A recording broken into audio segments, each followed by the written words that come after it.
मुंबई में Covid positive cases लगातार कम हो रहे हैं। मुंबई मॉडल को काफ़ी सराहा भी जा रहा है, सुप्रीम कोर्ट ने भी सराहा, केंद्र सरकार भी सराह रही है, प्रधानमंत्री ने भी इसकी चर्चा की है।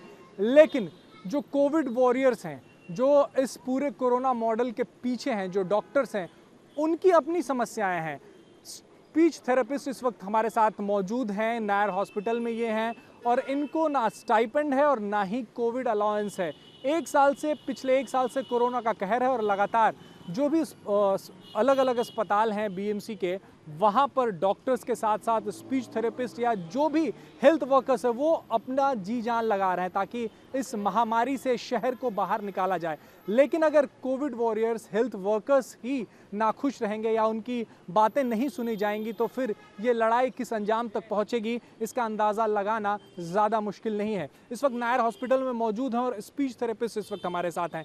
क्या इनकी शिकायतें हैं ये हम इनसे जानते हैं। कोविड स्टार्ट हुआ है तब से काम कर रहे हैं। पहले हेल्पलाइन में काम किया था, फिर उसके बाद अभी जब इधर ज्वाइन किए तो उसके बाद हम न्यूबॉर्न स्क्रीनिंग, जिधर कोविड पॉजिटिव बच्चे होते हैं, फिर बाद में वार्ड्स में, ओपीडी में, एसएसओ जिधर कोविड पेशेंट आते हैं उनका जो रजिस्ट्रेशन होता है उसमें भी काम किया है। लेकिन अभी तक हमको स्टाइपेंड या कोविड अलाउंस नहीं मिला है। हमने हमारे एचओडी को अप्रोच किया है, उन्होंने बीएमसी में ये सब फाइल स्टार्ट किया है, बट ये प्रोसेस बहुत लंबा ले रहा है। मतलब ये प्रोसेस स्टार्ट होकर अब भी 3 महीने हो चुके हैं। हम सिर्फ बात कर रहे हैं कि हमें क्यों नहीं मिल रहा है, बाकी सबको मिल रहा है। We are an audiologist and speech language pathologist, we are equally working in covid duty, but हमें कुछ नहीं मिल रहा है। उनके जैसे ही हमारी कोविड ड्यूटीज़ लगती है, सब उनके जैसा ही होता है, बट हमें कुछ अलाउंस नहीं मिलता है। जो डीन है, इस हॉस्पिटल के डीन है, क्या उन तक आप अपनी बातें लेके गए हैं कि कोविड काल में आप लोग काम कर रहे हैं, तो क्या उनके तरफ से कुछ कहा गया है, कुछ बताया गया है?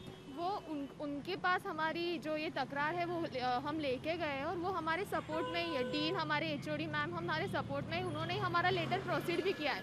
लेकिन आगे का जो प्रोसीजर है वो बहुत स्लो हो रहा है, बहुत लंबा हो रहा है। तो हमको ऐसा चाहिए कि हमें उन्होंने कंसर्न दिखाना चाहिए और फिर हमारी जो प्रोसीजर है वो जितनी फास्ट हो जाए उतनी अच्छी होगा। बीएमसी के पास बात गई हुई है, आपको वक्त लग रहा है, तो क्या आप लोगों ने आगे क्या करने वाले? वी आर वर्किंग, हमारा ऐसा नहीं है कि वो नहीं करेंगे so we will come back and हम काम करने से मना कर देंगे। बट हमारा सिर्फ एक ही उनसे कहना है कि हम अगर जी जान लगा कि दूसरों के जैसा अगर हम भी काम करें तो दूसरों जितना क्या बोलते हैं, रिस्पेक्ट, जो अलावेंस मिलता है वो सब हमें भी मिलना चाहिए।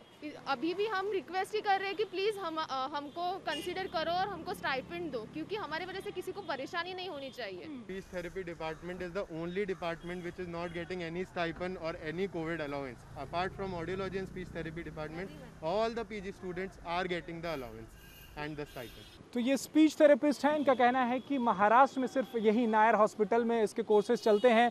दूसरे जो भी डिपार्टमेंट्स हैं सबको स्टाइपेंड भी है और कोविड अलाउंस भी मिल रहा है, लेकिन इनको ये पीजी स्टूडेंट्स हैं और उसके बावजूद भी इस महामारी में ये लोगों की सेवा कर रहे हैं, लोगों को कोविड से बाहर निकलने में मदद कर रहे हैं। वहीं नायर हॉस्पिटल में कोविड पेशेंट्स मदर्स की सबसे ज़्यादा डिलीवरी हुई है, उनके लिए भी न्यूनेटल केयर भी करते हैं। ये बच्चों का जो कोविड पेशेंट्स माताएं होती हैं उनके बच्चों का भी, इसके बावजूद भी इन्हें स्टाइपेंड ना ही कोविड अलाउंस। और कई ऐसे यहाँ पे थेरेपिस्ट हैं जो खुद कोविड के शिकार हो गए हैं लोगों का इलाज करते करते।